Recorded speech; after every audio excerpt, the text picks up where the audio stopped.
Buy, deliver with the 2-time Motorcycle News Dealer of the Year, Colchester, Kawasaki. Proud sponsors of Chasing the Racing.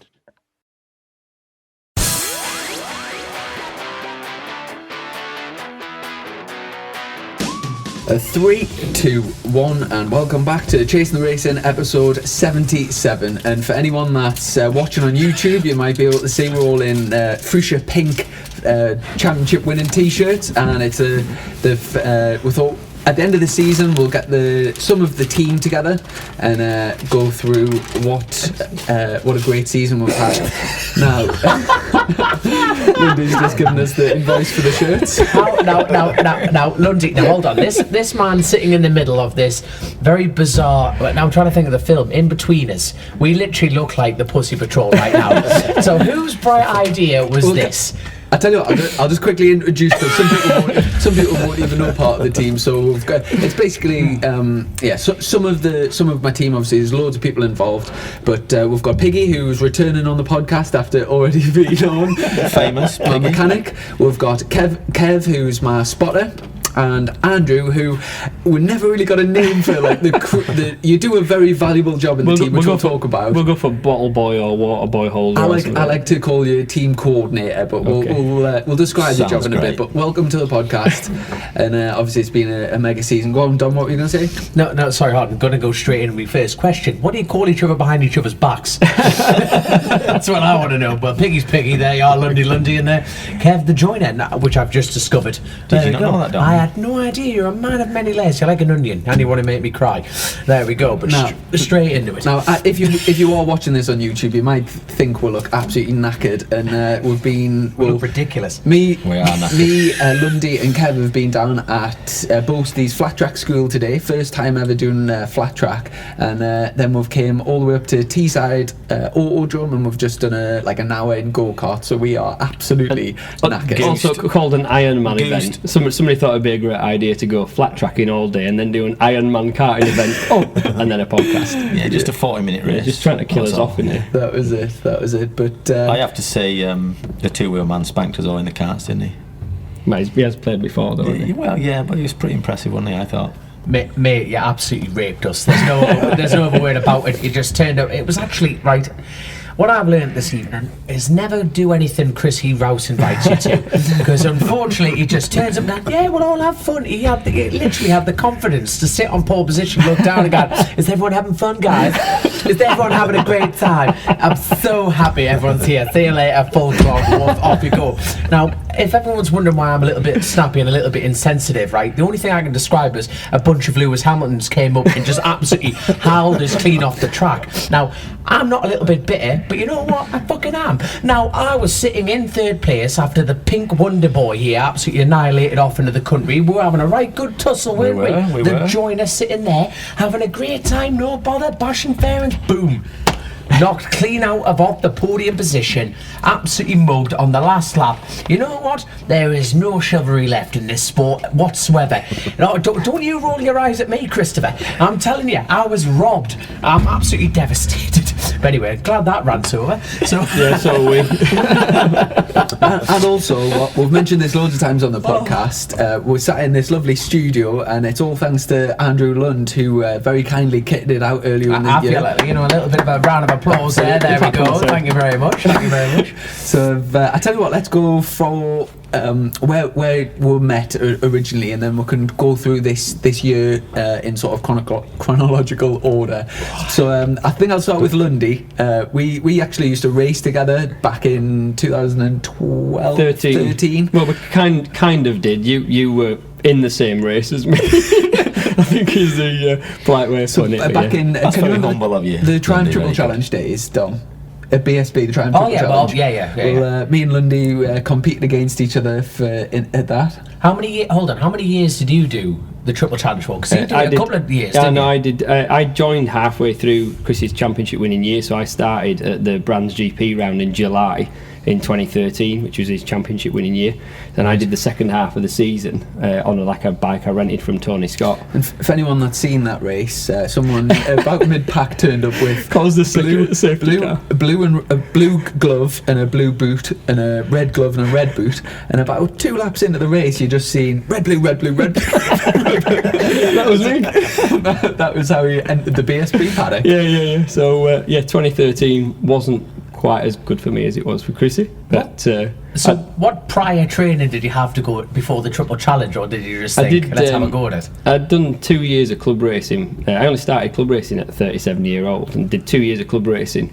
Were you going through a divorce or something at the time? You just thought, I'm having a go at a it. few scrapes on the road as well, didn't you? Road bike crashes and stuff. Oh yeah, I were off it all the time. Yeah. So, but natural progression. Let's go racing. There we are. No, I just I'd always wanted to sit on a starting grid, and it originally stemmed from cars. I'd always fancied racing cars, and obviously the cost of doing that and the opportunities to do that. It was just something that I never even really pursued it, because I just knew I probably wouldn't have had my parents' support and it wasn't going to happen. So, and I'd always watched racing, always followed racing, bikes and cars, and just wanted to see what it was like to sit on a start grid with 40 other melons watching lights go out and go like, yeah!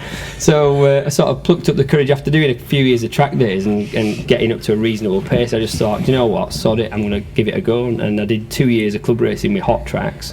Did okay, went quite well, and then was going to go to Thundersport.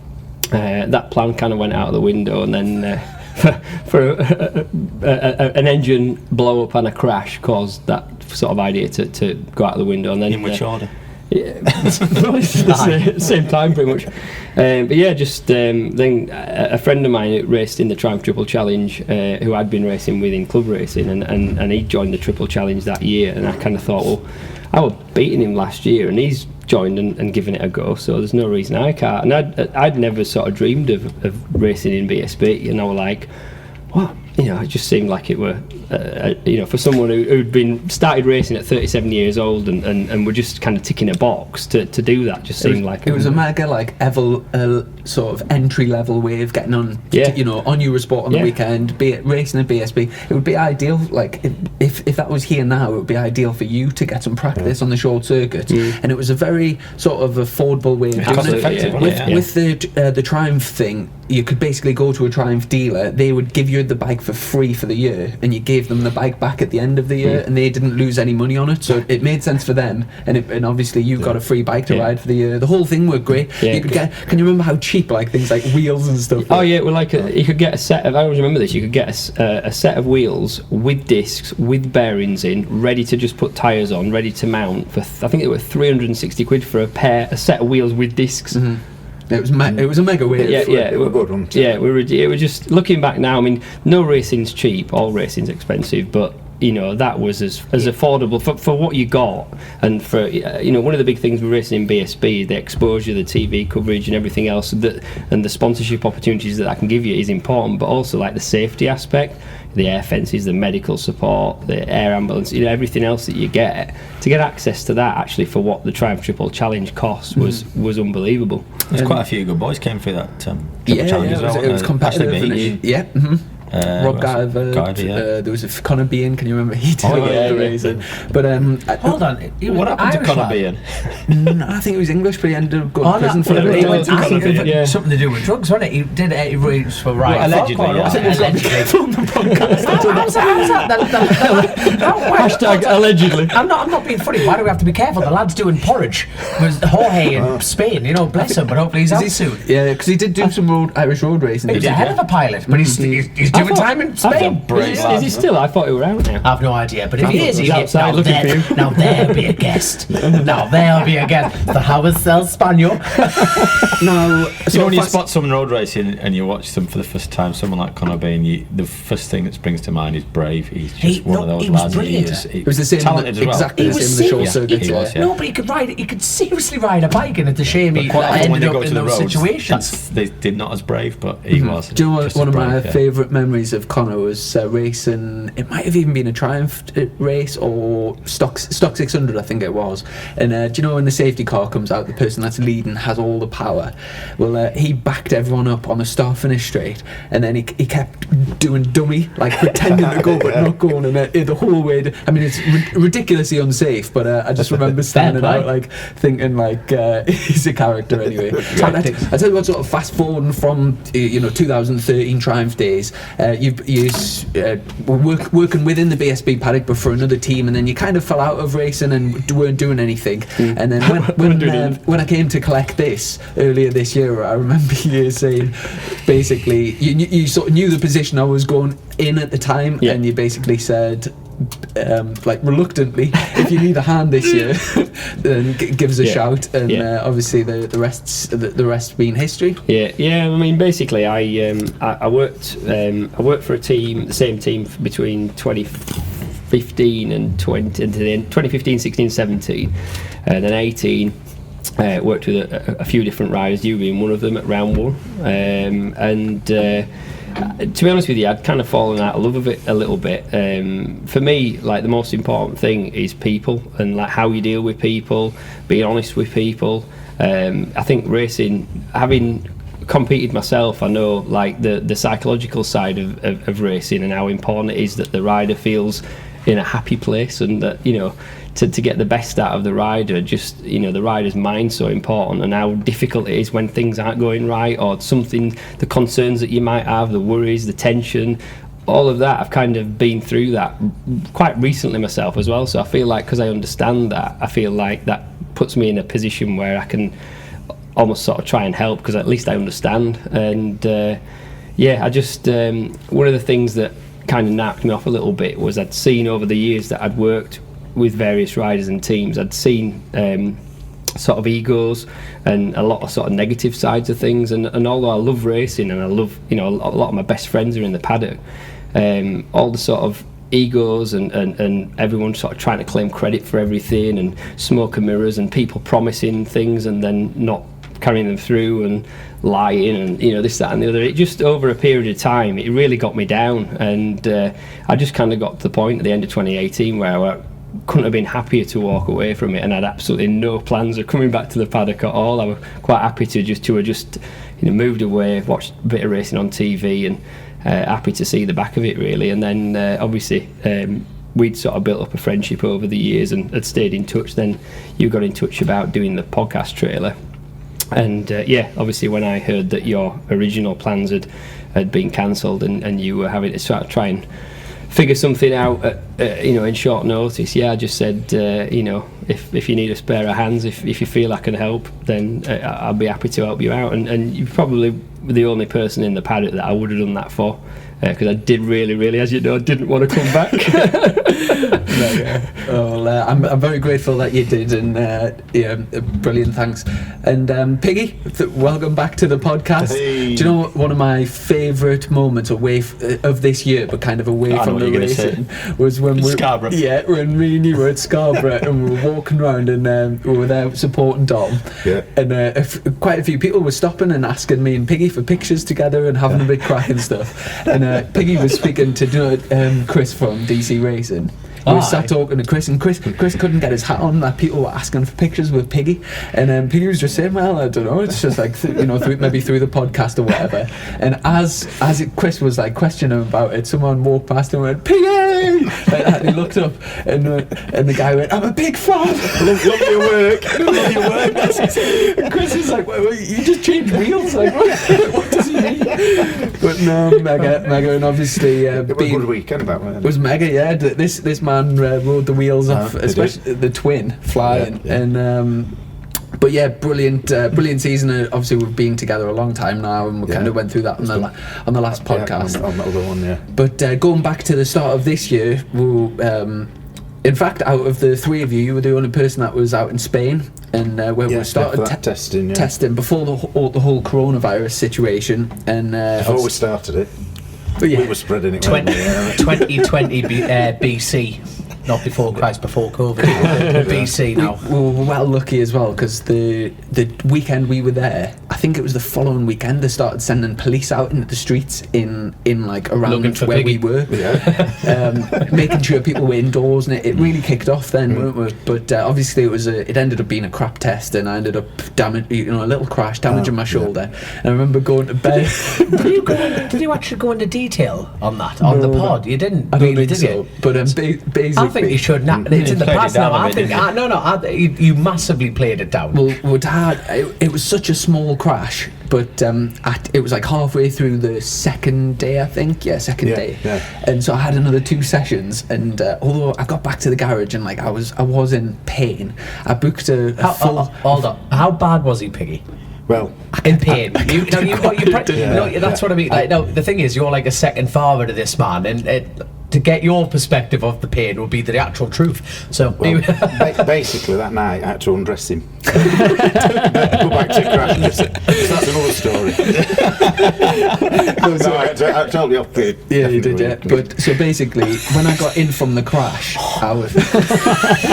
I knew I had another 2 sessions, and I thought I'll be able to just grit my teeth and get through them. But I went to the toilet and I seen an advert for a Spanish physiotherapist. So I thought, I'll quickly book an hour in between the sessions, and just and hopefully that might give us a chance to get back out on the bike. So I booked this thing, and this bloke, he was down in the local town at the time, so he came up to the circuit and put like this. It was like took us into this room and put like romantic music on. It was weird. Alexa, proper weird. Yeah. I don't think it was. So anyway, now hold on. Now, to be fair, I'm in on that joke. I know what you're talking about, but we're not going to mention it.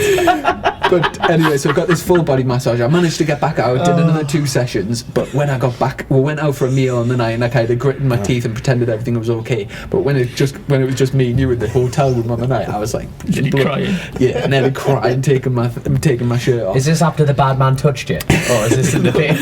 There's Piggy with a teddy bear. Tell me where the bad man touched you. And then we got obviously flew home the next day, and to be honest, I didn't think it was anything serious. I thought I'd just given it a whack, but then obviously I went through a hospital, and it turned out to be something really serious, and got a big operation. And at the time I thought the year was basically over before it had started. I rang my team and told them that I wasn't going to race until kind of August, and obviously then the whole coronavirus thing happened. So I think you started the coronavirus scamdemic somehow, because it's like it's worked in your favour so much. Yeah, do you know what? Obviously people are dying, and whatever. It's scamdemic. No, but it's hit a lot of businesses very hard, families hard, whatever. Yeah. But purely just for my racing this year, the timing was like couldn't have been better. On a selfish note, for a pandemic, as far as pandemics go, it's worked out well. And obviously, when the lockdown first came in, I was in a sling. I couldn't drive. I couldn't do any sport. Couldn't do anything. And I guess we had a few months of pretty much nothing. Did you three work through the COVID thing? I did. Yeah, I work alone anyway, so it didn't affect me at all. What about you, Piggy? No, we had a lot of time off struggling to get stuff, and even in people's gardens. The merchants shut down for a kind of while. The sawmill shut down. Everything shut down.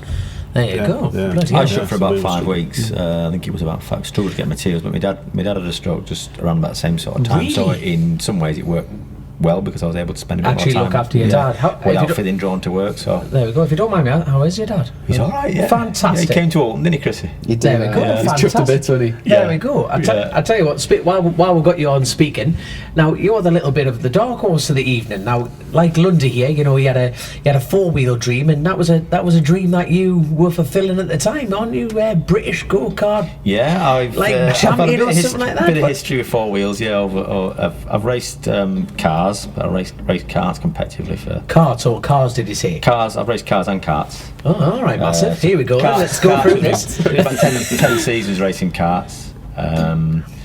Probably 4 or 5 competitively in British Championships. So we won British 125 Championship in '97 and '99. By the way, for all our podcast listeners, he did roll his shoulders back before he said that. You know what I mean? So if you're listening, the chest opened up and went, Dominic, I'm the man, right? I'm totally the man. No, but you wouldn't have thought so tonight. I tell you what, no, you got mugged, mate. No, you got mugged. Your engine did blow up and everything like that. So you did get mugged. He's a man of many talents. We've been out enduring this year, which he absolutely spanked us at. Flat tracks today. He's never done it before, and he was an absolute dab hand. So, and speaking of which, It kind of ties in with the story quite nicely. The beginning of this season, when we got the go-ahead from BSB that the season was going to go ahead, obviously I needed to make sure that my shoulder would withstand racing. And the first thing that I really did on my shoulder was I went over to the Lake District where Kev lives. It's middle of June, actually. It was about middle of June. Yeah, it's mad to think that, isn't it? So you were well on your recovery, weren't you? You were looking good to take to the grid. And so we thought I think you hired a couple of e-bikes off your mate, and we went up into the it was all like past Windermere up into the hills one night. Is this these pedal assist ones, or you've got like motocross bikes? Yeah, basically the electric motor on them gives you 50%. If you put 50%, it'll give you the other 50%. So it doubles any power you put in. A real brilliant bit. It makes going uphill enjoyable. Especially in Windermere, Jesus Christ. A lot of climbing. Do you know there's these routes that you can log them on Strava, and then it's basically like a lap time.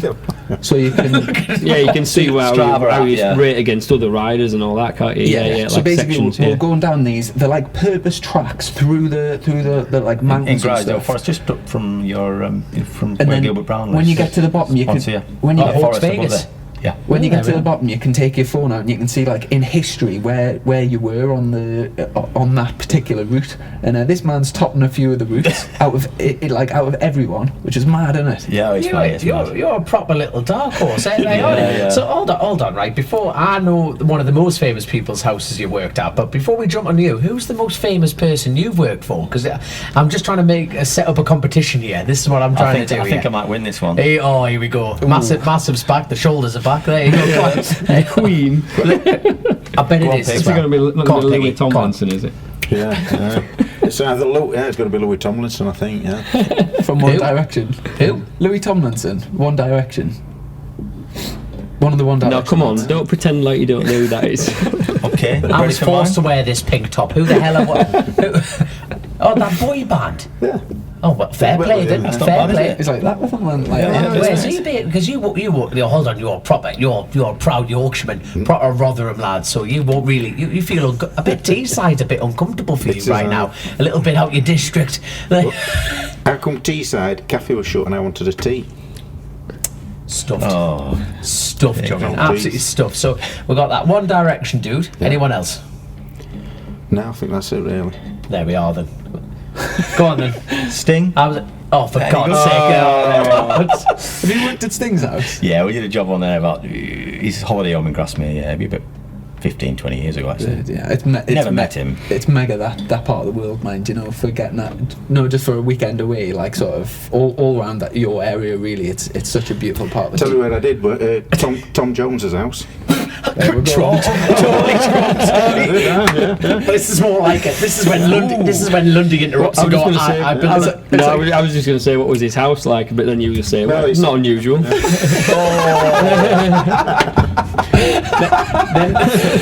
Then someone burnt it down. It's like a game of job top trumps. This is brilliant. Go on then. Have you got anything to better it, Lundy? No, I don't think so. No. Well, how would you do? He's gone straight in with his heavy-handed Sting. Yeah, he's gone straight in with a heavy hand.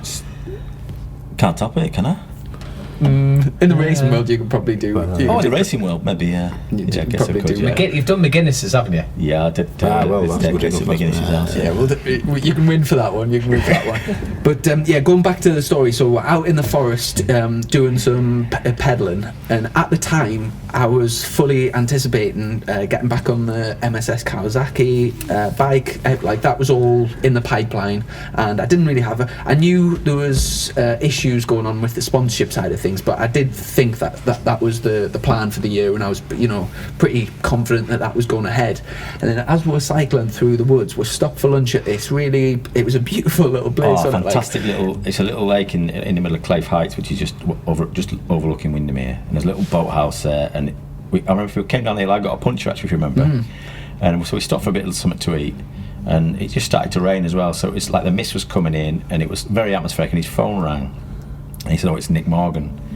And the phone call was basically to say that they were going to pull out of the season. So I was there fixing my puncher over here in a conversation that the season was basically over before it had started with Kawasaki. And that's one of the stories of the season that sticks out for me, really. That was where it all sort of, from there it had to evolve into something different. That obviously the phone calls made that afternoon as well, and trying to get something going straight away, because time was limited, wasn't it? And we spent the rest of that trip and your phone went flat. Your phone went flat, didn't it, as well? Yes, I couldn't make any phone calls because of my phone, but we literally just spent the whole time just talking about possibilities and options and whatever. Yeah. And obviously at that point, I thought the funniest thing was in the morning, because you obviously you're going mountain biking. I remember your dad said, shouldn't be going mountain biking or whatever. He was a bit concerned with your shoulder. Said, we'll go careful. Look, I'll make sure he's all right. So in the morning, you were noticeably more cautious. But as soon as he got the phone call, come the afternoon, he was like a different man. Like, Dad, nothing to lose now. But yeah, he upped his pace in the afternoon, because there was no ride to lose at that point. But and just for the listeners, in terms of your job at BSB this year, so I describe you as a spotter, but we take that role quite seriously, don't we? And it's been a huge asset to the team this year. And basically, people talk about spotters. It's quite a sort of like a modern thing, really, for top class races at the moment. Everyone's kind of got a spotter, and everyone seems to have an Uchiyo as well these days. Maybe that's what we're but spotter is, or basically, when I'm on track, Kev's pretty much everywhere, ducking and diving, especially this year with the this year's been difficult, because obviously some of the areas they weren't prohibited as such, but there were set areas you're supposed to spectate in. Official people with the BSB passes could go elsewhere, but it was quite limited where we could get to film. So I had to do a bit of ducking and diving, but basically looking for where I'm weaker than other riders on the track, and looking at what they're doing, looking at what we're doing, see if we can, whether it's lines or whether it's tip-in points, gears, whatever it is. But it's kind of like another pair of eyes looking at it from a different perspective, and sort of trying. And sometimes it's not just finding time; it's making it more safe. Consistency as well. All helps with consistency. Yeah, and it's been a massive help this year. A massive help. So how did you two actually meet? So we know the story with Lundy meeting at the track. How did you? Obviously, we had an individual episode with Piggy where you did actually say where you two met. So how did you two cross paths in the racing world? Started 2018 when Chrissy was riding with IMR. So is that Ian Moffat Racing? That's right. Yeah. That's it. Right. So I offered to help Ian with some spotting. And he bought a camera, and from then on I started getting involved with that side of it. When Chrissy left, I then went on to help Ben Godfrey, Ben Godfrey, and help Ben for the rest of that season, and for 2019. So interesting, we was talking about that mountain bike ride that we had. I think that was on the Wednesday or the Thursday we went out, and it was the following Sunday. I got a phone call, tragic news from Donington about Ben. So yeah, it's a great lad, good to work with, and you know Ben quite well, don't you? Yeah. I'd been to Spain on a pre-season test in 2018 with Ben, and lovely lad. Knew him in the paddock, and always smiling, always happy. Always a pleasure to talk to. He always took the time to say hello. A lot of people just kind of scuttle around and do their own thing, but it was an amazing send off that he had as well, and especially his girlfriend Jordan Bird did an amazing speech that'll stay with us. Yeah, the speech he did at the funeral was just the strength, amazing. The strength, it gave us all strength in it, really. As well, yeah. Especially in this difficult time with the COVID restrictions, even on those situations. So being able to have a send off like that, the car park was full. It was just rammed on it. I bet. Which was absolutely unreal. But it's quite ironic, because when you left from the mountain bike on the Wednesday, I think we'd probably see you at the Donington test. I think was what we'd said, which would be a few weeks later. And little did we know, but a couple of weeks later we'd be at the funeral together. So it was a sad time, really. Without a doubt, and it's been such a. The season seemed to have just come, it seems to have stopped. But in the same breath, I don't know how you lot felt, but it feels like it's been so long. But in such a short space of time now, we're all joking on that you two are holding hands and skipping up a mountain, pedalling and talking about your feelings in June. When does the normal race season start? April, March, and you're talking about, when did you two go pre-season testing? The first time was at Cadwell, wasn't it? No. Is are you on about in Spain? Oh no, I'm talking about like beginning of 2020, the shittest year on calendar. When did March? Yeah, March, we had one March. test in March in Cartagena, but then we had that big gap, and then the first time we basically got the deal sorted with Crow Performance, and the first time that we got out on the bike, can you remember at Cadwell Park? Basically we didn't have a clue where to start with the bike, so we just I think I rang Mick from K-Tech and we just put the base settings in, and it was basically I bought some scrubs from Tim Neve for 80 quid and stuck them on the bike, and we ended up, can you remember, we did 2.5 days on the same set of scrubs for 80 quid. Perfect. The electric, obviously the chassis was good straight away, but the electronics on the bike, it would basically the setting that was in it wouldn't allow the rear to spin, so it just wasn't wearing the tyres, was it? And I wasn't pissing around, like at Cadwell. They were good times, weren't they? We were straight on like decent times. We did 2 days at Cadwell and a day at Donington as well. The same issue with Donington, wasn't it? It wouldn't break traction, would it? Yeah, that's incredible. So when you're talking about braking traction now, normally you would think you need a big powerful engine to do that. So right, in perspective, when you did the Triumph Triple Challenge, how long would a rear last compared to 2 days on 1,000cc? Obviously depending on the track, because Thruxton's obviously a bit of a rule onto itself, but yeah, I mean, what did we get? We get 2 sets a weekend in the Triumphs, and you needed that. That's what I'm saying. So 2 sets on a bike that had 115 horsepower, That is such a comparison when you think about what the BMW is actually crazy, without the lack of a better word, retarding the bike. It literally is that. No, I'm not being disrespectful to anyone. It's literally retarding the bike to get the grip to go, and that's Tim Neve should have put more money on them scrubs. There you go. And then we did them a few days at Cadwell and Donington, and then we booked in to do a Thundersport at Donington. Can you remember that? And much you were there that weekend. Can you remember with the DC race and because the Duke of Perry was on the the Duke of Edinburgh Award race. There you are. Was that the event of the unpublished podcast? No, you've still got to send me that. Yeah, I will do. Oh god, that was some giggle. That I think that's going to get released on our deaths. You know what I mean? So the day we depart here, boom, this podcast will appear. But we went to Thundersport and we did a bit of testing, and then it was straight into the BSB testing. I guess that was when we all got together. It was actually in here in the studio, and what a godsend this has been. This obviously it's fantastic for the podcast, being able to sit with our guests and have the crack. But during the race season, this has kind of been like our office, really, hasn't it? And my bedroom. And I remember. Is that what the smell is? We sat down before Very the test. Seaside smell. And sat down before the test, just like this, really late on night, and we just went through. I think we had something like 4 sessions, and we just discussed. Well, we need to try this. Didn't we? Yeah, we need to try this, and we sort of arranged it into 4 different sessions. Yeah. And that first day just went. The first day of BSB testing, we went through absolutely everything.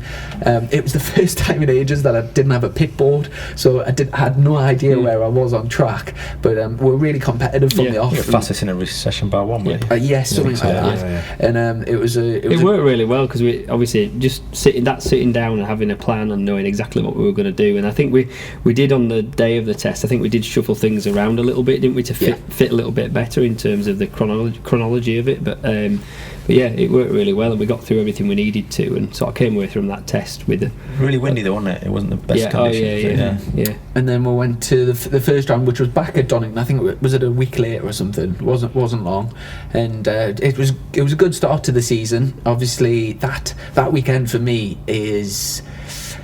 The main thing that I think about when I think about that weekend is usually race day nerves are quite bad as it is, but that weekend especially with the mechanical issues that we had, I've never felt as relieved to finish a race weekend in my life. For me, I noticed I was the first obviously race meeting I'd done with you, and so I didn't know how your pre-race ritual and nerves were. But it struck me how nervous you were that weekend, and I never saw it again all year. You were quite relaxed. And your dad actually said to me he's really on edge, you could tell. Yeah. but understandably so, because Yeah, and just to give some context to that, so there was an issue, and I think it was a BMW general issue they had with the clutches, and because the bike that I've been riding this year was one of the first Gen 4s, which was originally, I think it was an ex-demo bike, then it had been used for a couple of track days by Gabriel, ran in beautifully. It thrashed it to an inch of its life. And that sort of, because it was such an early model, the clutch issue that was, a BMW issue, it hadn't been resolved. So basically, I think it had happened in one of the practice starts. It had when he came in, his practice start, wasn't it? We spent all weekend trying to fix the issue, but it ended up just being a job where we had to send it back to BMW and get a new one. We thought if we kept it cool, it would be all right. Not running up to temperature before you went out. And we tried all sorts to just. But that first race of this season, I basically got to the grid and the bike wouldn't go in. Firstly, it wouldn't go into neutral. Back there, we thought we'd solved it, but then obviously warm up in the morning, you came in with a long face because we hadn't solved it. Yeah, and we basically knew we were going into the race knowing we had an issue. On the front row of the grid. Knowing that it might stall, and they were on the front row of the grid. So the first race of this season, I was third on the grid, I think. Mm-hmm. Yeah, I was third on the grid. And basically, so we're in first gear, the red lights go on, and as the red lights were on, the bike started creeping forward. So obviously I would get a jump start, but I stopped the bike, but even with the clutch fully in, it was basically like having the clutch out, and so the bike jumped out of gear. And with the red lights on, any second those red lights are going to go off, and you're going to have 40 of us setting off, and I would have just been a sitting duck on the front row. So the only thing that I could think of to make sure that I firstly didn't get ran over, and firstly had a chance to restart the race, was to lay the bike down and just jump up and wave my hands and just run for cover, basically. Yeah, create as much attention to make sure there wasn't a serious incident, and so pleased that that's what happened. And luckily the race got restarted. I had to start last, which I think was like 40th. I think I kept saying 42nd. Because there was a couple of non-starters. Well, you've always got to add a bit of spice into the story. But no, the thing with all that, the thing that I kind of remember most out of that whole process was how well you kept your head in that race, because with everything that had happened, and then that on the grid, and then pushing the bike through, and then setting off from pit lane to then go around and then have to start from the back of the grid and do another start. But then once the race started and you were rolling, you just literally got on with it and picked everybody off and made the best of a bad situation, and to keep your head under that situation and get through all that traffic cleanly and not kind of crumble under all the stress of everything. I think that and other similar issues like that are really what made the difference for us this year. Because when to a lot of people kind of looking on, they might think, they've had all the bad luck this year.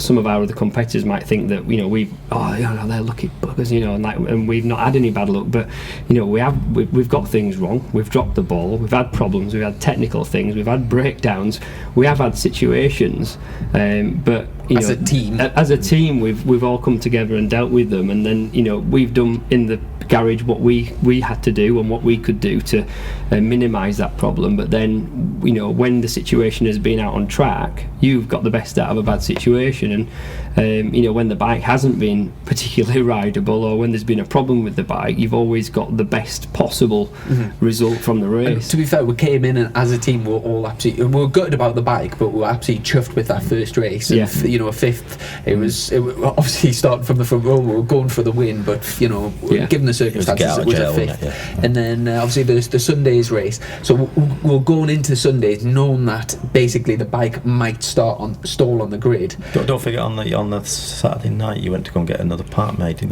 try and fix the clutch. Yes, that's the one. Yeah, so we tried all kinds. And again, warm up in the morning, it wasn't any better, so you knew we were up against it. And I remember a conversation I had with your dad. You were obviously dead nervous again. And I'm a parent, and he's obviously your dad, so he's a parent. And we just looked at each other, and obviously we were really nervous about it. And we said, as a parent, really, we should be the sensible thing to do would be to pull him off. I think we knew that nobody would even consider it. No. Croy decided not to race, hadn't he? Croy didn't race for that weekend because he was having the same problem, and on safety grounds, and obviously he hadn't got a championship to win. Exactly, and like you say, it was knowing what was at stake, it was a big risk to take. And you were off 7 as well on the Sunday, weren't you? Because you were getting the pit wall as well, which is even worse, wasn't it? We were off 7, but so I was just hoping to get away in safely, and then the race got red flagged, so I had to do another restart. Then the race got red flagged again, and I had to do another race. So the one thing I didn't want was starts, keep doing and we starts. just kept doing starts. But luckily it went through, and we ended up taking the win that day, and it was obviously the first win of the season. Clever in your approach to this. You turned the engine off on the start line, didn't you? Then you rocked it into neutral. That was the sort of strategy that we came up with, and it worked. So I remember your dad saying to me, Chrissy's really worried, do you think the clutch will be okay? Now, Probably not. The answer is probably not. Now, to be fair, from what I've watched over the time, turning up at the odd meeting and everything. Now, to be fair, Lundy, you're in charge of the suspension, checking over that. Now, to be fair, Piggy, you're in charge of, in my opinion, the full-on bike. You know, you were double checking and checking. You did not stop throughout this whole entire period. Now, the only right, I think, bar the rider. Now, adrenaline fully takes over as a rider. You do not think about that clutch. Is that not fair to say? You weren't thinking about the clutch, nothing like that. But you mainly working on the bike, Piggy. Yeah. What were your nerves like? You know, at the end, you know, as a team, don't get me wrong, you're all in the same breath and everything, and you've all played your part. But you were getting in the clutch and getting it stripped out, you know, and all of you were checking it. But what were your nerves like?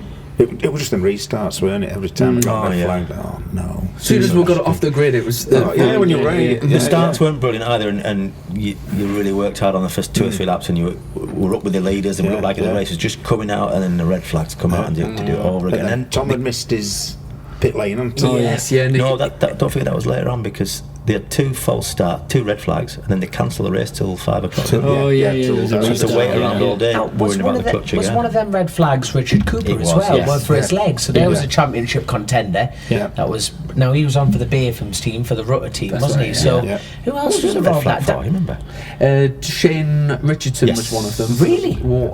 That's what hose. Yeah, and then the Coops was the Yeah, other one. that's right. Yes, I got Bennett. It so was we came out. spiced up very quickly. We came out of that first round anyway. There was me and Tom sort of had a first and a fifth each, and Damo Rees was joint on points with a second and a third, I think. Yeah. And the second round we went to Snetterden. We did a little bit of testing there with no limits, and sort of hit the ground running. I remember me and Matt were flying in practice early on, and same again in qualifying. And just a good opportunity to mention my teammate Matt. It's looking at the points after the season, it does not reflect the story of sort of mine and Matt's pace. Matt at times has matched me, you know, corner for corner on the. He's on pole at Snetterton, wasn't he? Yeah, and to be fair, I probably only did as good lap time from getting a toe off Matt.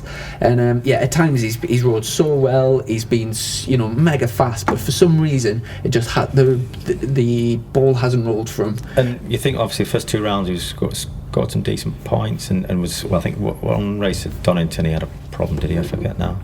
But on the pace and deservedly running at the front, but then it all seemed to unravel from Silverstone when he had the Pirelli thing on the grid. Yes. So he got pulled off the grid. tyre rule. Yeah. So what? Explain that rule there, Lundy. Explain the tyre rule.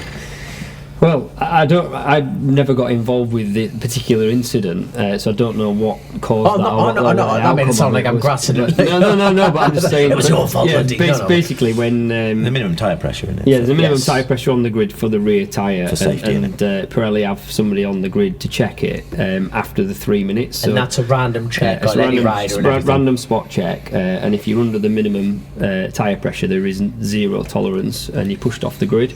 And in this, as I understand it, in this particular instance, there was whoever was responsible for testing the pressure, who was from Pirelli, had a faulty pressure gauge, and as they were trying to get the gauge onto the wheel, they let the air out, and then eventually, when they got a reading, obviously it was low. They let it all out. They did about 5 or 6 readings. I think I'm not sure if the gauge was faulty or if the guy accidentally had his finger on the thing, but they basically just kept letting air.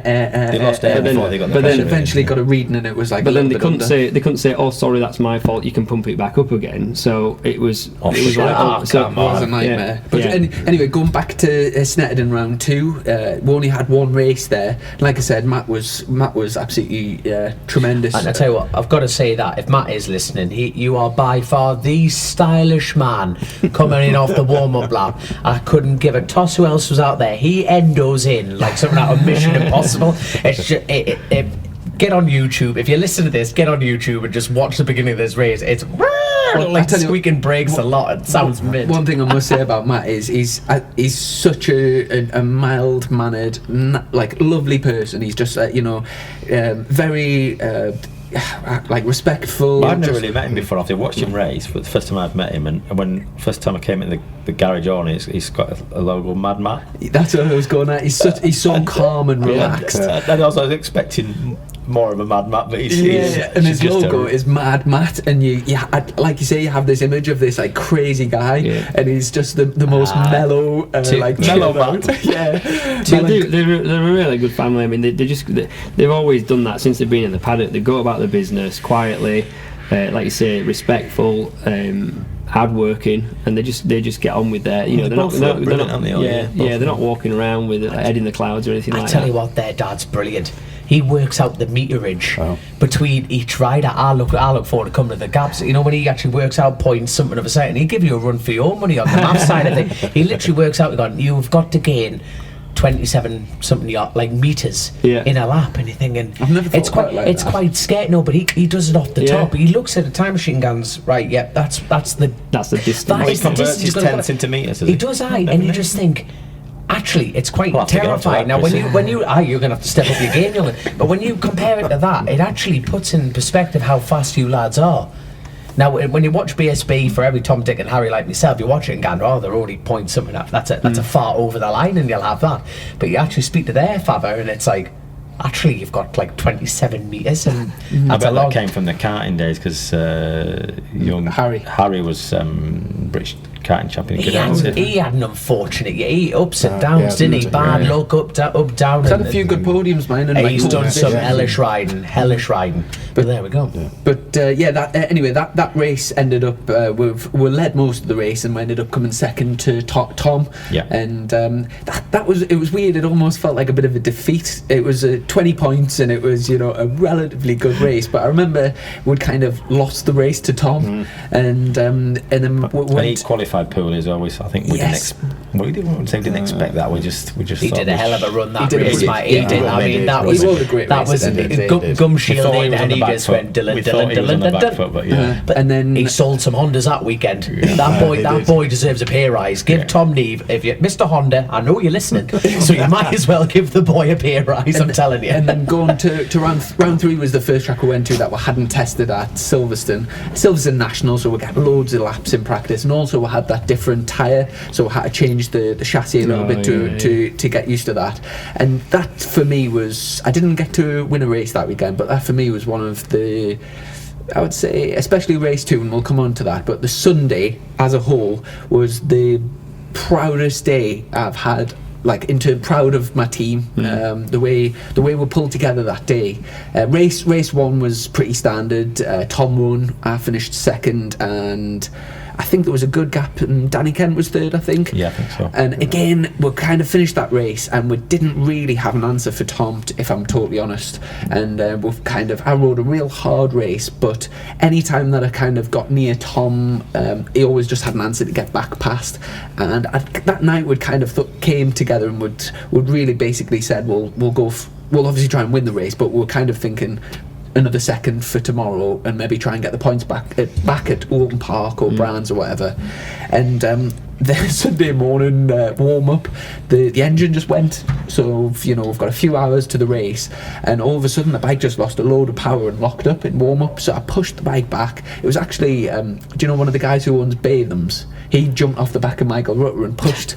I've only met this guy once, and he pushed the bike. Is that the guy with the Jesus sandals? I'm not sure. Rutter goes, this guy was Batham. I'm like, There's two brothers, and it was one of the brothers pushed it. It was a good push. Long pit lane as well. Yeah, it pushed us all the way back, we just quick as we could swapped the engines. And in fact, you was talking us through, because it was a proper team effort, and it was a case of what Phil. Obviously, Phil is the boss really in the garage. He sort of takes control of the engines and the mechanical side. Phil, at the end of the day, Phil is writing the invoices. Phil's the guy that we tried to manage as much as we could between our sort of selves as a small unit for sort of 90% of the stuff. But then when we had a problem, we were like, Phil. Yeah, because at the end of the day, we'd never taken the engine out of that bike. Yeah. We'd not done any work on it. So and it was a double whammy as well, because our spare engine was in a chassis, wasn't it? Yeah. That's it, yeah. And Phil was so calm under pressure, just came. Obviously, there's a few hours to the race. It's very easy to flap and like lose your shit, really. I think we had 3 hours, didn't we? And he just came in the garage, dead calm, said straight away. He diagnosed.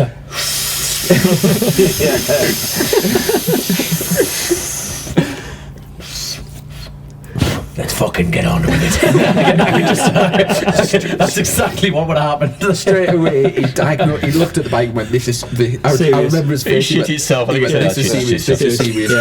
We're going to need an engine swap." And then we'll all cracked on. He delegated the jobs out. You do this. You do this. You do this. Everyone just crammed in. Alan Towell was there as a sponsor. And he Turbo Tits. Big shout out to Turbo Tits. I actually had this. I actually had that down as my kind of one of when we did the thing for the when Dave done the little interviews for the Dave's documentary thing, and he asked kind of what's been one of your highlights of the year, and I actually said, obviously the wins have been fantastic, the results and the podiums and what have you, and the success that you've had on track and sharing, that's been great. But one of the things that really stuck out for me was that day.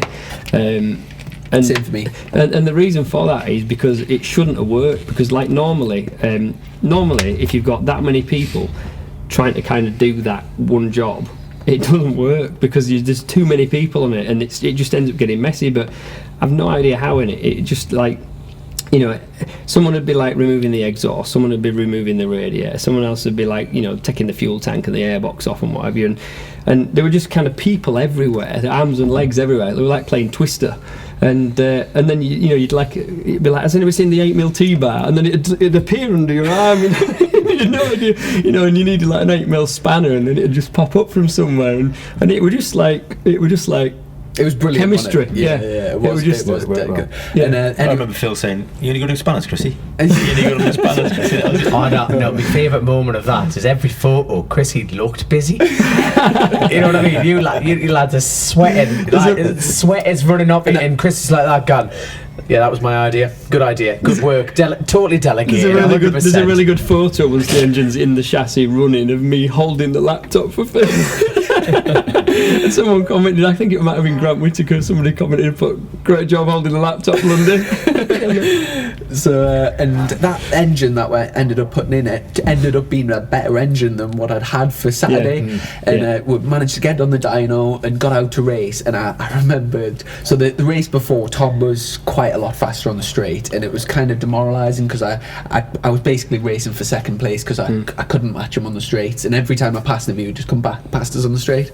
And I remember really early on in the race, I ran wide at like turn 3, and Tom came underneath us, and he pulled out my slipstream down the back straight, and we just stayed still. And we all and smiled in the garage. Yes. I was like screaming in my helmet like, "Yes, come on, we've got this." Battle on, yeah. And it turned out to be Tim's first race win, and after being teammates with Tim the year before and seeing like all the hard work he puts in, I was delighted for Tim. To And be he honest, crashed out on a Saturday. He crashed out of the lead, and he deserved to win. Deserved it, absolutely, And I was delighted to see him win. But for me, beating Tom in that race, for me, it felt like he was getting momentum. He beat us at Snetterton, and he beat us at race 1, and I think if he'd beaten us in that race as well, he was well on his way to building up that momentum. And the fact that we managed to beat him that day, for me that was the turning point of the season. Despite a little bit of oil on your boots. Yeah, and in that race, so I think it was about the second. Just a little bit, wasn't it, Piggy? I think the second. When you had the sponge on the swinging arm, it gave the game away, I think. Yeah,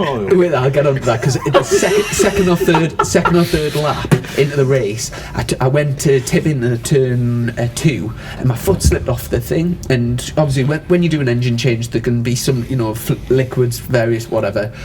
And then I was going down the back straight, and my foot slipped off again, and I thought, this isn't good. And this was the second lap of a 22-lap race. So, and then I just thought, I've got two options. I can either pull into the pits to check, but that means that race is over and it would be a massive dent in the championship hopes, or I can just keep riding, and if it is serious, then I'll get black flagged or crash. That was the two options, so basically. The choices were not finish or not finish, and risk everything. So so I just went for it. And, for a penny. Obviously, ended up finishing second, and for me, that was like I said, that whole day, proud of the team and proud of the race, to be honest. And that was a massive turning point. And then ended up going to Oulton Park. Oulton Park was probably the best round in terms of the championship for us. We did a little meeting there beforehand. We went to do no limits. And it was just a case of, we didn't, it wasn't like a full-on test. We just put some old tyres in and just did laps. But it meant that when we got to BSB, we were bang on the money. And I remember actually seeing Tom early on in the first practice session, and because I'd been practicing there, I passed him, and I was that much faster, and I felt like that. Just go back to the no limits thing, because I had my racing comeback in that event, and we finished in the top 10. So anyway, carry on. Yeah, Lundy was on track for that one. The no limits endurance. No limits endurance. Did you have your blue boots and your red boots? Out of retirement. No, I left them at home. But that was a mega weekend, and again we had a massive mechanical problem in the first race. It was my first pole position of the year, and the first race, the shift cam sensor went on the bike, which basically means that when the bike gets to about $9,000, it doesn't then, the shift cam doesn't then shift the cam across, so it basically gets stuck at like 9,500, and it just kept happening on and off. It sounds like there's a helicopter landing somewhere, doesn't it? That's Peter Hickman landing at Teesside, ready for the British mini bike round this year. But it was just getting stuck, and we managed to battle through that to get a second, and then took the race win on the Sunday. So mega round that one, and then it was obviously going into the last two rounds of the season. Donington ended up being our worst round, really. It was dodgy weather conditions, and we found out after the weekend there was a number of reasons of like why that didn't really work. But we were sort of, even though it was a bad weekend, we still got a fourth and a fifth, which turned out to be going back to what I was saying before, was highly entertaining. The bike, watching back the race footage of that race, that bike looked borderline unrideable, especially on the brakes going into two first gear corners. It just looked horrendous, and I think it's a godsend really. I think going into the final round that we found out what that issue was, because then I think you could put it to the back of your mind, go into the last round then thinking, right, well we know why that I remember you coming in and like the FP1 at Donington Park, you were literally like, that bike's horrendous. You were literally like, I've never felt that bad on the bike. The one and only time all season that it had felt different. It was it was weird, but we ended up going back to Donington just to double check the bike was, because we got a full engine strip after Donington, and it was a proper strip, wasn't it? It was like it was. What did the one? Everything. Camshaft, crankshaft, gudgeon pin, everything, pistons. It came back in like a million pieces, didn't it? And Phil did a mega job putting it all back together in a couple of days, and we got out at Donington for another, was it No Limits or No Limit Thunder? No Limits, wasn't it? No Limits, and it was it ended up being a mega day of that, didn't it? It did, and that filled us full of confidence going into the last round, because I knew my bike was back to how it should be, and it was mega. And then obviously final round, going in with a 10-point lead, one race, it was high pressure. Hold on. Before we go down to that route, I want to go back to your point. That race, you were lucky to make it through that race, in that wet race. And if you're watching the footage, you know exactly what I mean. How much contact in that one? My giddy. I said to you about this, didn't I? This is a good story, actually. Obviously, I were on pit wall, because I do pit board with Mary, so I'll sit on pit wall, obviously watching the timing screens and the footage, and then I'm relaying the. Who is Mary? It's like my racing grandma. I'm trying to pit, like I just saw her. She turned up, she put the pit board down, then she buggered off something. But she just seemed to appear like Merlin. She does. She just. I'm sort of telling Mary, what information to put on the pit board and what that we need to relay to Chrissy.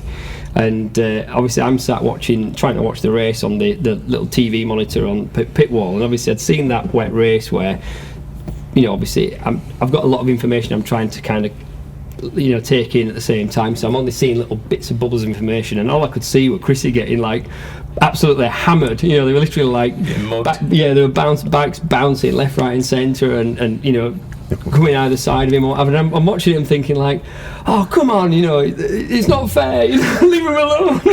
And then, obviously I've raced myself, and I know that it's a different thing when you're out on the track to what you see when you watch it back. But I just remember watching it thinking, oh, this ain't flipping right, this is a bit too close, this. And then Chrissy come in at the end of the race into the Parc Fermé, took his helmet off, and he just goes, that was so much fun. I'm like, you're unhinged. I tell you what, the thing is, that was, for me, that was probably like, I never want to go watch a race again. You were the same as what you. I think that's the first race you haven't been able to watch. I couldn't watch it. I went and stood in pit lane because they were watching it on telly. I thought I can't watch this. The wet one or the dry one. Yeah, it just looked like it was going to go wrong so many times. The thing is, right? So much at stake, though, wasn't there? That's the thing. Now, for me, that must have been the worst weekend because you could have won the championship at that point. The t-shirt's proud. I'm just going to say, did you know about these things? Kind of. Yeah. Is that why Lundy? Now, beforehand, when we were giggling at the beginning, for our listeners, he slid over an invoice for, holy crap, terms, strictly paying 30 days, 600. You paid 680 quid for. My good God. So buy a camper from Revolution Leisure. I'll take that. There we go. I'll take that. I'll claim the VAT back. At Donington Park, we knew that mathematically, obviously, there was a reasonable chance that we might get it done at Donington Park. And now, before we go into detail, explain the situation. So if Tom binned it, you would have won it. Not even. Let's talk.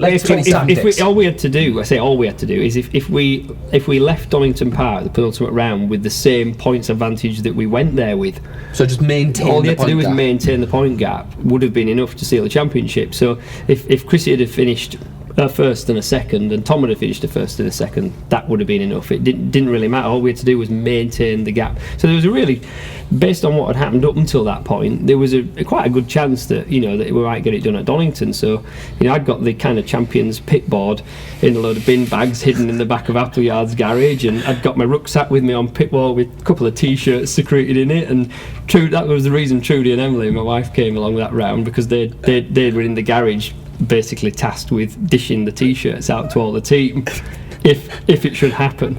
And obviously it's horrible because you wonder how many t-shirts over the year have ended up being used as car polishing rags. We had quite a few printed as well, didn't we? Probably, if it hadn't have gone our way, we could have probably closed half of Africa. About 30 or 40 or something. 30, but anyway, we went into Brands with that 10-point lead. It was a high pressure situation. The massive sort of turning point was qualifying. Everyone went out with wet tyres, and I came in. I knew it was definitely a wet, dry rear, but I wasn't 100% sure on the front. And it was my coach Alan Carter that he inspired us to put he said 100% a dry front, and it turned out I think there was only about 5 minutes into the session. There was only about 3 or 4 people on the grid that went full dries. Now hold on, you were actually the first.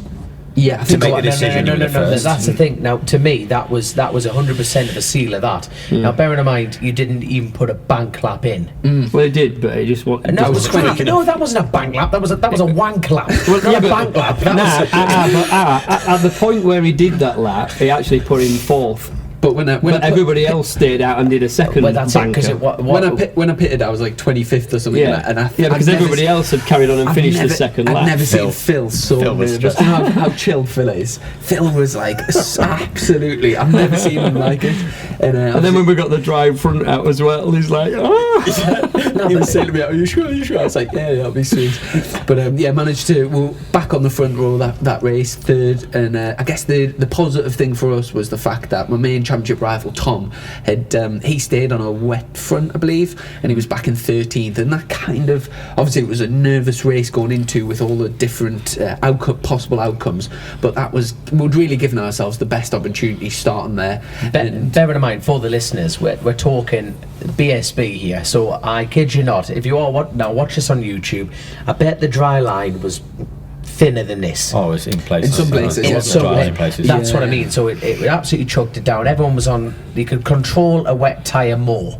Well, the by safest bet stepping was a on- wet front. Wet front, Yeah. front wet. Yeah. So, but the fact is, like for me, sitting on the outside looking in, it was unshakable self-confidence in the fact of this is my decision. I'm going for it, and more importantly, the bloody thing paid off.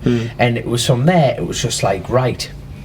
It's when you start making mistakes at the final round. If you went out, dropped it, or it opened up with more rain, and you started off from there, it would have been like the fact that the call was made so early in the That's session was what exactly made it. it, That was because then impressive. It was- you had the opportunity then to build up and do some laps. Whereas if you'd have come in and had like 2 flying laps on a dry front, you'd have been struggling then to sort of build up and build the confidence to do a hot lap, really. But for me, as far as it, like, let's just pretend he's not in the room right now. But as far as a future like 100% ready for a superbike, if Yeah. that has not shown. Yeah. Now, what I find from the politics of racing is people don't really care about the last round. Yes, the championship's on the line and everything. It show what a rider does in building up. Now, with a privateer team taking on the Goliath that is Honda, you know, and yes, there are other teams in there with a bigger budget than you've had, blah, blah, blah, blah, blah. But what is shown is the maturity of the team leading up to that one decision. And you just banked away at it and worked and worked and worked, and you just went that, and that shows one thing, and it's a big word for me, this maturity. Now I don't have any of that, but you showed so much there. I And the remember fact stood is, on the pit wall thinking, just get out there, because to wait for ages. I thought, but there was no point in going out until the last 7 or 8 minutes because it was drying all the time. But that's having what- the confidence just to wait. I know it wasn't as smooth in the garage as it could have been. Was it getting back up? But you were still. You were in no rush to get back out. Yeah. No, but that- you just knew you needed 4 laps, and that would have been enough. But for me though, as far as a tight team that you are, it's shown how strong you were. Because the fact is, every single person thought something different, but they 100% forgot about themselves. You know, racing. You've been entire life, and you all thought different things. There's no way you couldn't have. But you came in, you went, "This is what I want," and you just went. We'd already Click. Yeah, Let's just put the wheel in, and then we'd already talked through all the different scenarios before the start of the session, and we had like all the different versions of what tyres we might need. We had another new wet already on a warmer if we needed it. We had a set of dries that were hot on warmers that were already scrubbed in, so we didn't want to go out on a wet track on brand new dries. And we'd kind of already talked through, right, you know, if you want to come in, if you decide that you think it's going to be dry enough, then you tell us this and you come in this, and we'd kind of talk through the different scenarios and had the different options as to what we would do if that should happen. So then when someone, you know, when the call was made, right, dry front, you know, we came in and wanted a dry rear, and then it was dry front, put the dry front in. So we already had everything in place then to you know, so to jump on and that to happen. So and it worked. And it Yes, worked. I mean, it was It nice to worked. see it go purple on that last lap. On that, when that banker, you know, when his first banker came And in. and obviously it was a great job, front row, and then going into the race, obviously within the first lap the championship was all over, and unfortunately Let's paint a bit of foreplay before this.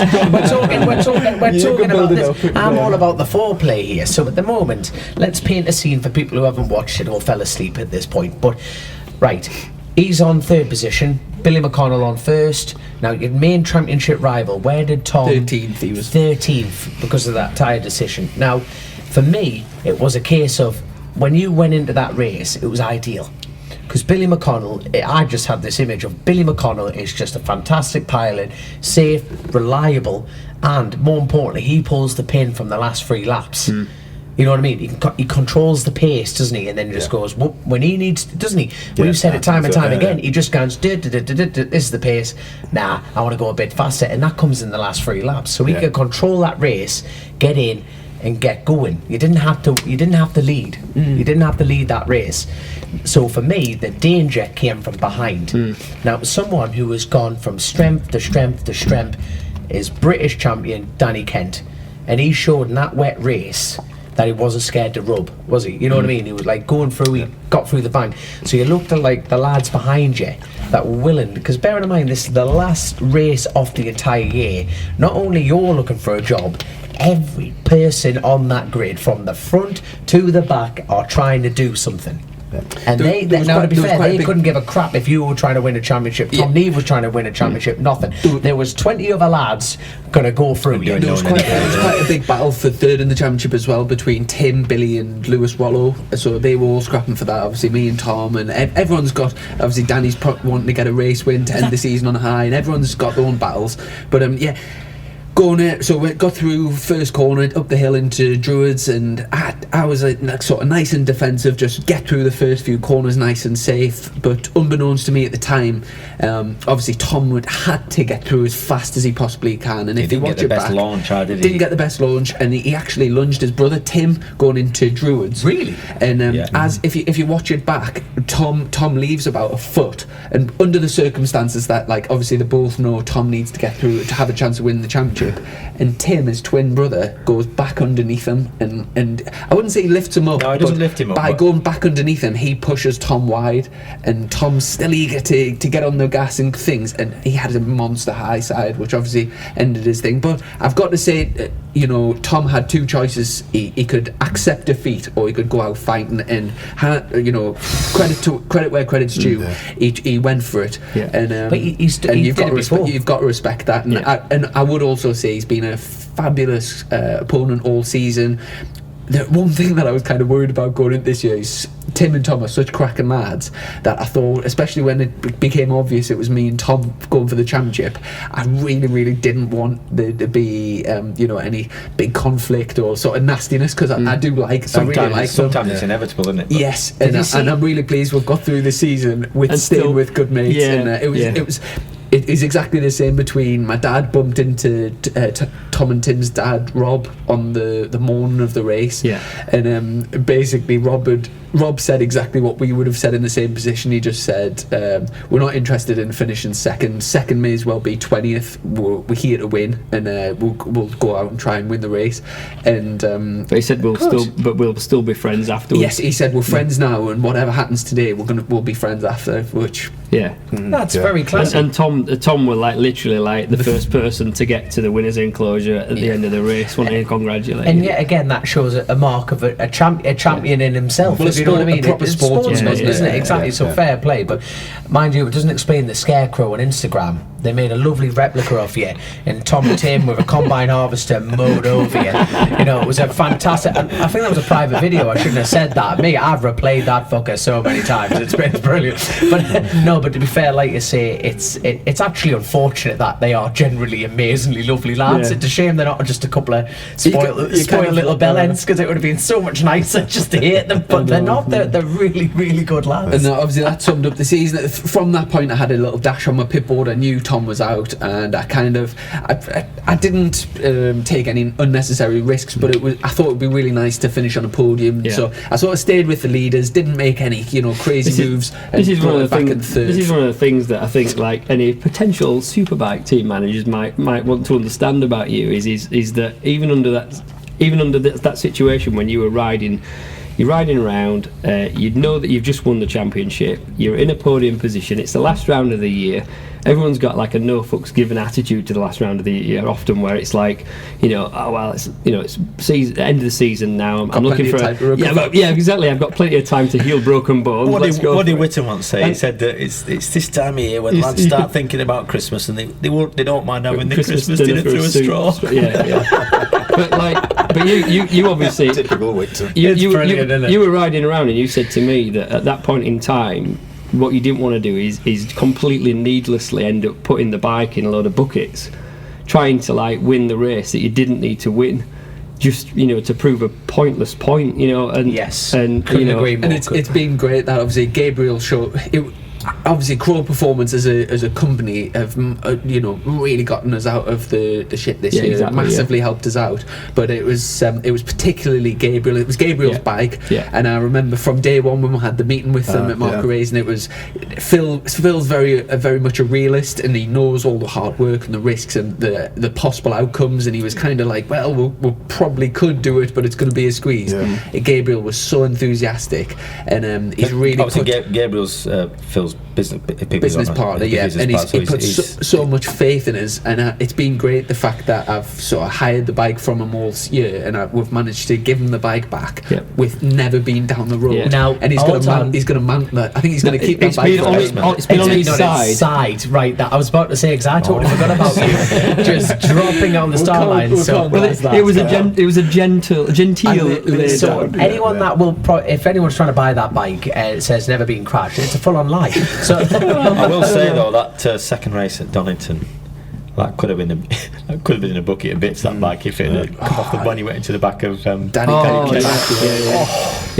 Smoke off the tyre. Should put that clip on YouTube. Actually. Yeah, we'll do. And obviously, amazing season, and we've kind of rounded it off. It really has been fantastic, and I'm so grateful for all three of you. As you know, people ask about how teams work and stuff, and every team's different, but these three lads volunteer for us every weekend, give up the weekends to come and help us out, and it's been a massive team effort, and I'm unbelievably grateful for what you've done for us this year, so thanks very much. It's been a pleasure. Before we wrap things up though, I think first of all we need a joke. I hope you brought a joke. I was about to say, is that bag of cement come down here? I'm not do you know the amount of messages we get asking for jokes from you is unbelievable. I was about to say, people have been listening to this knowing he's on the show, and people have been tapping their fingers going, where's this joke? He's sat there all quiet. Pointing at the start, just say. On a serious note, you know, Sunday morning. Is this a joke? Last At Brands Hatch? Yeah. Before you come into the garage, Phil comes up to me and, Piggy, I've had a dream. I said, what sort of dream? He went, gear lever falls off. Can you remember? Yeah. And he's just like panicking that gear lever's going to fall off. And I'm like, Phil, it's sound, it's not come loose all year, it's not. No, we need another bolt in here now. He came in the garage. Phil, leave it, it's alright. I've checked it, it's alright. And he went off for a bit, and then you started milling about, and he went, Chrissy, I've had a dream. He'd had a dream that last race of the season, the gear lever, so he had to come through and put another bolt, extra bolt, just thinking, like the peg foot gear lever, if that fell off, because he had a dream that had fell off. So fair play to the man. And it just won't settle. I've not seen him. I mean, big bloke. And he made you sit on it, didn't you, and see whether or not you could change gear with a little bolt if the peg fell off. Now, I tell you what, fair play, because a lot of people would just panic. Like, at least he acts on his actions, shall we say? So fair play to him. Well, fair play. And the first, as I was coming out from Caravan, I was down at Bottom End. You know where Rally Track is? Yeah.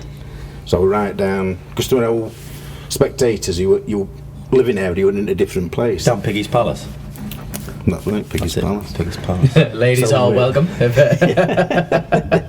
So as I was walking up, there were, as you come out to Aylwood Centre, or Aylwood's Bar, on a normal race day, there's a grandstand on your left, and there's an ice cream van. It's always in the same place, and I always get an ice cream from him. I've been going for years. It's beautiful. Best they are. Anyway, there were the police aware, tape, around the ice cream van. Right. So I said to the bloke, I says, what's happening like? He says, not very good. He says, they found him this morning. So I said, we're talking to him last night. He said, he was down on money because no spectators and things like that. I said, but, I didn't, no, he says, he's dead. He says, they found him dead. He says, honestly, he says, yeah. So I thought, because I didn't know his name, but I was called there for an ice cream, you know what I mean? Aye. So I was a bit upset, to be honest with you. So I thought, all right, nice bloke, him. I says, what's happened then? I've no idea what's happened to him. He says, just laid in the middle of his ice cream van. He says, chocolate sauce on his head, strawberry sauce, raspberry sauce, hundreds and thousands. He says, just laid there. I says, oh, that's really weird. I says, have no idea what's happened. He says, they think he's topped himself.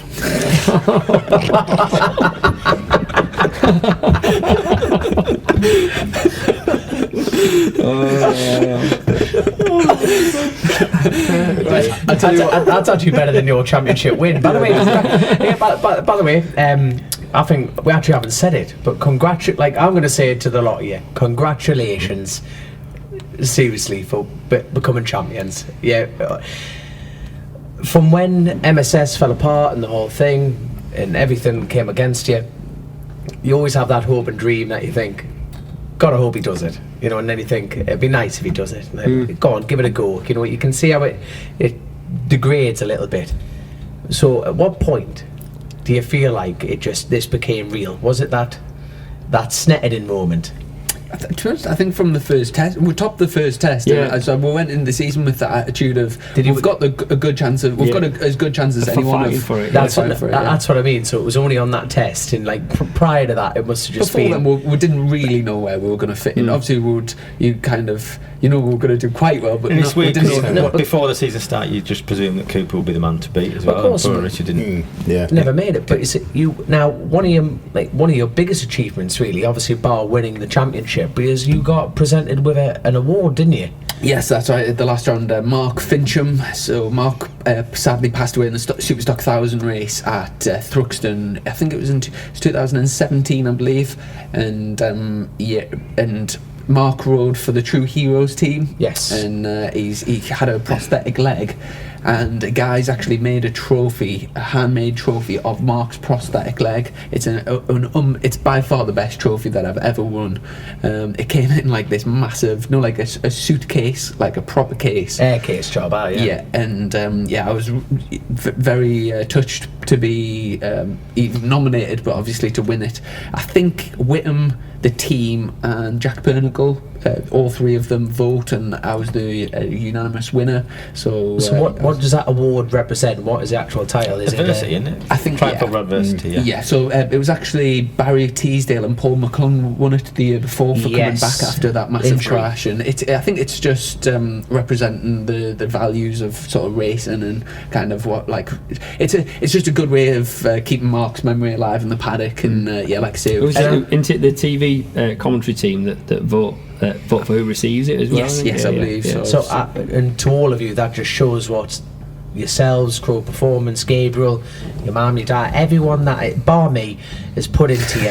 You know what I mean? But seriously, getting an award like that and also getting the championship, but seriously, lads, 100% well done. Can I say something before we'll wrap this up? One of my favourite stories for this year, and speaking of Billy McConnell, I've got a little. If Billy's listening, he'll probably giggle at this one. But it was actually at Snetterton earlier this season. And go on, Lundy, I'll let you take the reins on this one. So I went to Snetterton, sleeping in the back of my van, not a camper van, mind, just on the floor in the back of a van. And before that weekend, I'd bought myself a quite an expensive brand new hookup cable, which was like a 2.5mm cable, really long thing. And Pride and Joy, yeah, my brand new shiny orange hookup cable. And anyway, we got set up. Piggy come and set up next to me, and we sort of teed off and sorted all our cables and things out. And then at some point during the weekend, for some reason, someone had been changing all the cables around, and I think it was possibly because the wires were running across like an access road or something like that.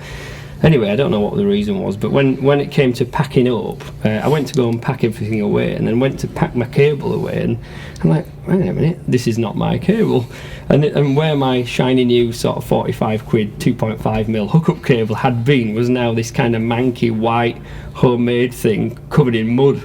And I'm like, who's got my cable? Who's got my cable? So I'm kind of running around, sort of having a bit of a baby strop, looking for my cable. And I'm running around looking at all the other hookup boxes, electric boxes and what have you, and trying to find something that looks like my cable. And then lo and behold, I see this cable and I'm like, that looks like mine. It's brand spanking new, there's not a mark on it. And then so I get my phone out, looks on the Amazon app where I bought this cable from, and I'm looking at the type of connector on the end of the cable. I'm like, yeah, that's it, that is my cable, there's no question that's my cable. Some bastards swapped and nicked my cable. Maybe theirs weren't long enough or whatever. So I've kind of followed the line of the cable back to try and find out where it was plugged into, and it was like BSB's Dora the Explorer. And like so follow the cable, and it goes into the side of this quite nice little sort of small, medium-sized motorhome camper thing, and I thought, bastards, I'm gonna have my fucking cable back here. Good lad. So I was just about to go and just unplug the bugger and take my cable. And then I saw someone walking around inside this camper. I thought, I can't just go and unplug it and like plunge them into darkness or whatever. Yes, because you're cut off. Someone, You're cut off. Someone will come running out and lynch me. So I went and knocked on the side of this thing, and then this. Well, okay. You missed a bit. Oh, I have. You got your black pen out. I have. No, that's quite an important part. Quite a crucial part of the story, so before, I'm glad you stopped me. So before I was thinking, before I go and approach this person in this camper, I thought, how am I going to prove that this is my cable? I thought, ha, not daft me. I had a Sharpie in my pocket, so I write my initials on the hook up end of the plug. It writes my name on this cable, and then I goes there and says, yes, I don't know how, but it appears like you've got my cable. I don't know what, someone's been swapping them around for some reason, but you've got my hookup cable. And she says, oh, what makes you think it's yours? Well, it's got my name on. She goes, really? I said, yeah, come on, I'll show you. So we goes over, look, there, you see, it's got my initials on, so I don't know why. And she says, oh, I'm really sorry, I'm not sure how that's happened. So we walked back over, and she was just about to kind of really confused, clearly looked a little bit sheepish and a little bit confused by the whole thing. And then her partner arrived back at their motorhome round the corner then, and she goes, hey, Billy, this bloke says we got his cable. And it's Billy McConnell. So then Billy's like, what's that? And I said, yeah, no, this is it's my hookup cable, this. I'm thinking, you little bastard, Billy, you've nicked my hookup cable. I would have bet the shirt off my back this was my cable. And he goes, I don't think so.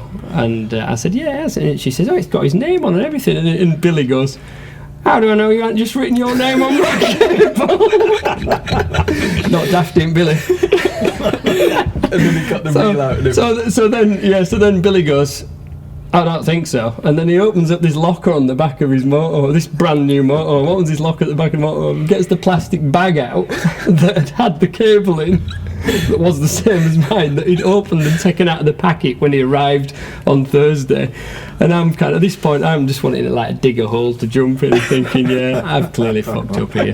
And I didn't really know what to say then. I didn't want to at that point go, oh yeah, you've caught me, I'm sorry, it's not my cable after all, I've just written my name on your cable. So I just got on my push bike, or your push bike, and pedalled away. And then I made sure that I kept my COVID mask on every time. Since this is the first time you admitted it. This is the first time I admitted it, so sorry, Billy. We're kind of forced to admit that one. Yeah. No. So, who's got your cable? No idea. Never found it. idea. Never got it back. Someone will be listening to this in the BSB Someone will be panic. chuckling. You let Billy keep it. I think Piggy's got it. God, I hope you do. I hope this comes up in another 10 years from now going, remember that time? I'm going to sell it to Billy next year. He doesn't need one, he's got a really nice new one with my name on. Before we wrap things up, just obviously we've talked about kind of highlights and stuff, but I'll go through each of you. Is there anything that we haven't mentioned that sort of highlight of the season? It might be something big, might be something small. Anything that stands steak. out. Go on, you. The steak. My dad loved that, so go on. Oh yeah. No, it was just the best meal I've ever had in the BSB paddock. Yeah, Martin's steak. My dad and Katie, his dad's meat. That was it. Yeah, it was a good meal. It was. Kev, anything stand out for you? I think for me, the Donington win. The first race, yeah. Mainly because of the clutch, and you were home safe, and I thought that from the test, all the way we did at the test, it looked like we weren't going to get a win out of the weekend, and so to pull it off it was pretty special. Yeah. Anything for you, Piggy?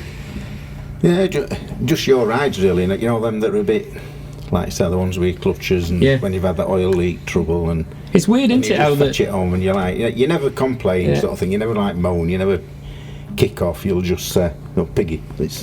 It's weird how you remember that. You got that bit of a leak. I'm looking at that. We're chasing it all over when it ended up with that. You thought it was throttle bodies, didn't we? Yeah, we found like loads of things that it could have been, and it didn't do it next session, and then it'd do it again, didn't it? And it was like, and I was clean pegs and that, don't I? Before you go out, I was duck pegs, levers, get some brake clean and do them all. So there's no, sometimes there's soles of your boots, don't I, when there's, and I'd been checking it and I couldn't find it. We had found so many things that could have been causing it. And I said, I can't find this leak, Chrissy. And you just went, I'm getting used to it, don't worry about it.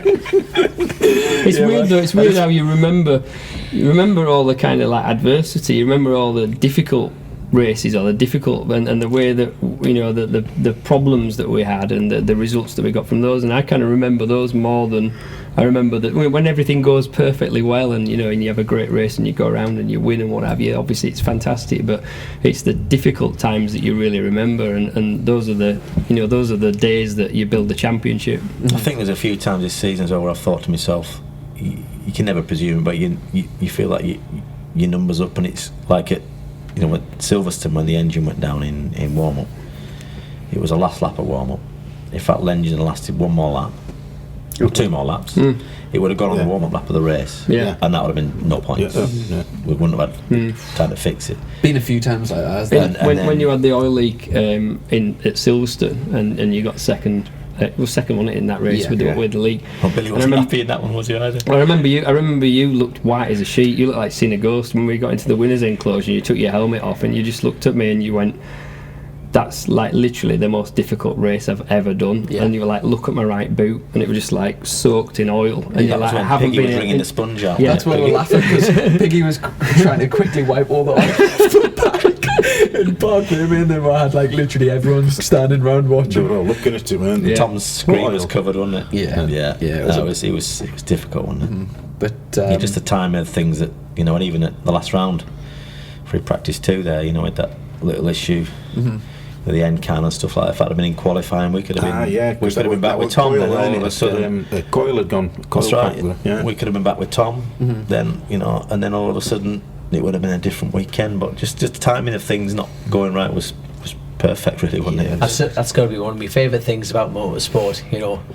It always comes down to lady luck on the day sometimes, doesn't it? Does. You know what I mean? Because that grid is full of talented riders like yourself, very skilled riders. But it comes down to who wants it the most, and this year it was you, mate. And you had the right team and you had the right amount of luck, and hey, fair bloody play of mine. I think weirdest moment's been skipping down to start and finish. Mate, that was my most magical moment, so don't call it weird, because you're going to make it weird, you know what I mean? But we have something, Piggy, most people only dream of, but we have something. So when Matt filmed it, you could hear him laughing. That was mad, Matt, that day, wasn't it? There we go, it was all good crack, man. And I think it's a good time just to say, like, I feel so fortunate to the fact that we've been able to race this year, and at a time, because at one point I really thought this season was a write-off, and I guess I'm gutted for you, to be honest, because the fact, like, all year we've been doing these podcasts, and every week I've always got a story to tell about what we've been up to and things, and I've kind of had my chance to shine this year, and it's been really difficult doing the podcast every week, knowing that you every year you put everything into the TT and build up, and you've been kind of robbed of that opportunity to shine this year. And I really hope that things come together and we'll get some road racing this year, because it's we'll kind of have another year of doing no, I'm giving you full permission. You win another championship, we can do this all over again. I get to skip down pit lane with Piggy again, so there you go. I'll tick the boxes for me. So a massive thank you to, of course, our patrons who support us online. Big thanks to everyone who's been leaving reviews. We've been doing lots better with YouTube recently. Lots of you can give thumbs up and you can subscribe and comment. There's a couple of thumbs down, but nobody likes that. We don't get many. That's it. But massive, I reckon it's Billy McConnell. massive thanks to all of those people. Obviously our sponsor, Colchester Kawasaki. Yes. And just before we go, NGK are running a little competition on Facebook, NGK UK, and it's the only chance to win one of these pink winning shirts. So I had one spare. I've given you it can have mine. I've given it to NGK, and they're doing a competition. I think it's like a like and share on Facebook. So if you're interested, head over to Facebook, check that out. But once again, lads, thanks so much for what has been a fantastic season. Have a great off season. Hopefully we'll get out to Spain at some point and do a track day, and we'll to see, and look forward to next season. Take care, everyone. Well done. Cheers, lads. Cheers. Click, buy, deliver with the 2-time Motorcycle News Dealer of the Year, Colchester Kawasaki. Proud sponsors of Chasing the Racing.